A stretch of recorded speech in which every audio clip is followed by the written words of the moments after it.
big Quebec hydro truck. This is weird. You got a smooth spot in the road. Oh no, false alarm. False alarm. I must have just hit like two little tire smooth patches. It's like, the road here isn't smooth. It's like one of the worst roads I'd say, I swear. Okay, so I paid my credit card today. I put $460 on that. I owe yeah. What's with the sneezes today? But anyway, I owe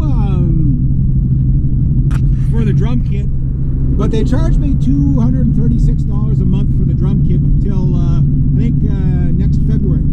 Right? It's a year, February to February, or whatever. And this is my second payment on my drum kit. I did a down payment of like 600 and some odd bucks. Last month I put $500 on my, because I made a little more money than I anticipated. And I put $500 just to kind of cancel out the down payment.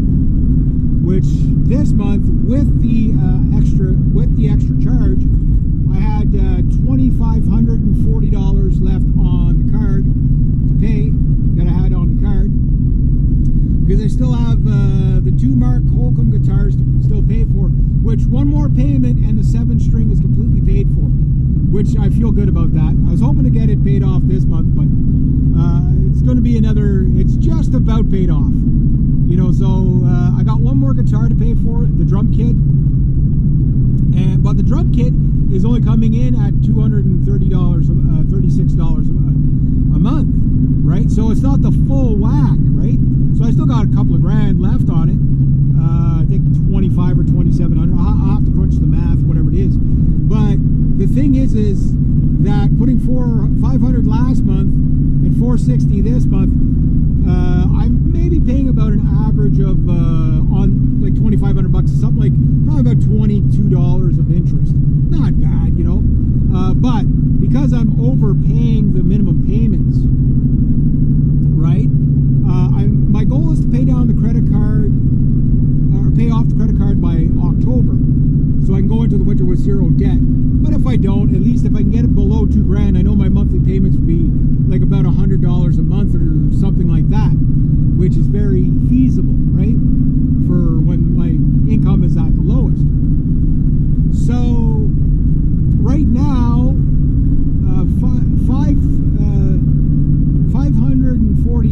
$2,540 leaves me with $2,540 on the card. I just put $460 on that, so that brings me down to $2,120 left on the card, which means my monthly payment will be like something like $120 or something like that for the month, minimum on the card. And on the 15th of April or May, every 15th of the month they charge me $236 from Long and McQueen. So that'll bring me up to 2,300, roughly 2,350, right? But if I do another kind of overpayment, but I have to be careful right now because I got June and July, or May and June to come up with my expenses for June and July, which I have most of July's expenses covered, but I do not have my insurances covered. My buddy home? Nope. Anyway, I don't have my driver's license renewal covered. I don't have the insurance for the car and the plate for the car covered, or the truck, right? So I need another $1,000 to $1,200. So what happened to me last year is I paid down my debt fast, but I overpaid. And I didn't give myself any wiggle room whatsoever. So when it got hit right around June, I got so overwhelmed with all these bills coming in, I had no money, no disposable income. So you got to pace yourself when you're paying things down. Like, yes, pay it off as fast as possible. But remember, you have many things you have to save up for. So like the new chainsaws will probably end up going on the card. But if I can wipe out the two guitars off that, and I only have a $230 payment per month, but I got rid of that $2,100 that was already on, that's already on there, which which is like the 2 Mark Holcomb guitars. Basically, in a nutshell,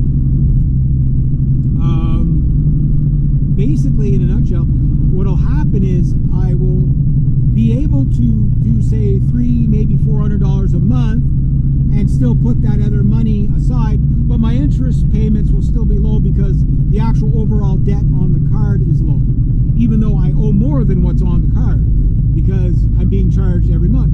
But I wipe out that payment every month as it comes in, at $230, plus the minimum monthly payment of the credit card and some. Basically, I don't really pay any extra interest on the drum kit.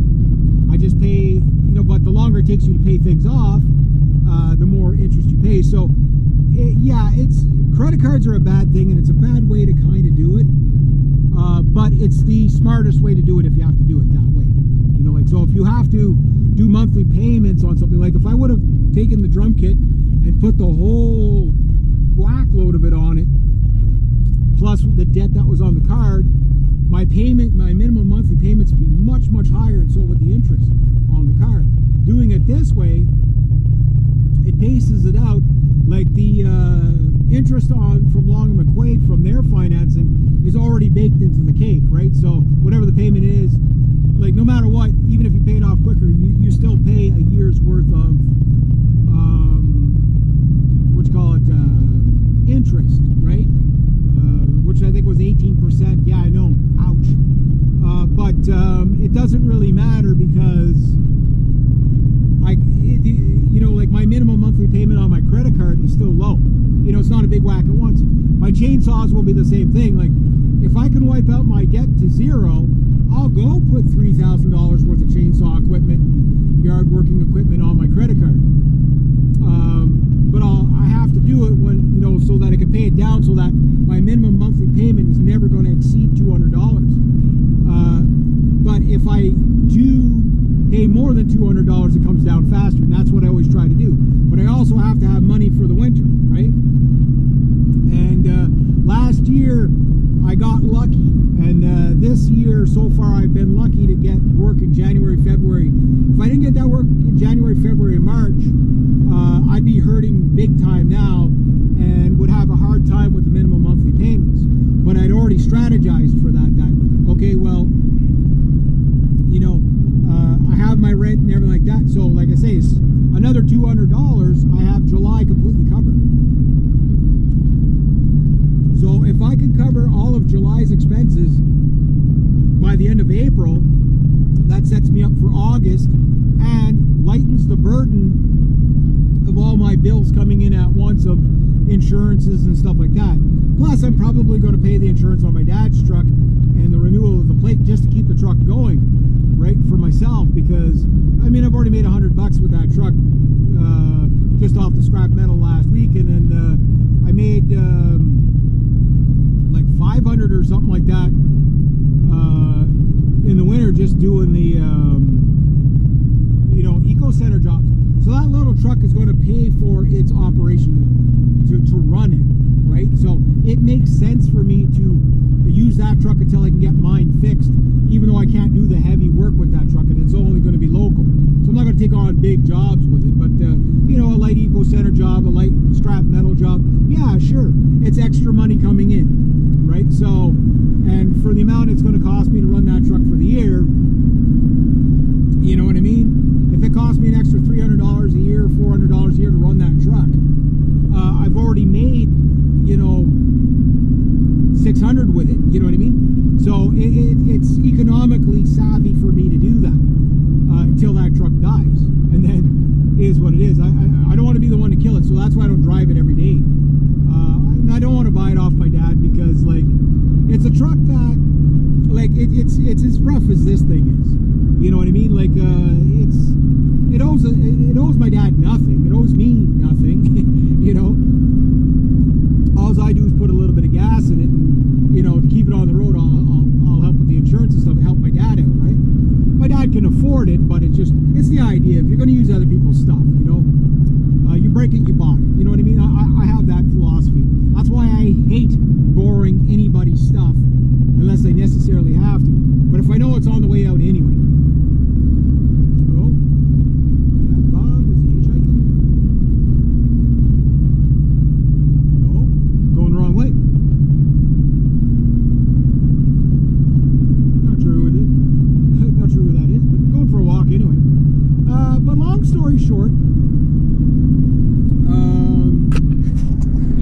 strangling my credit card down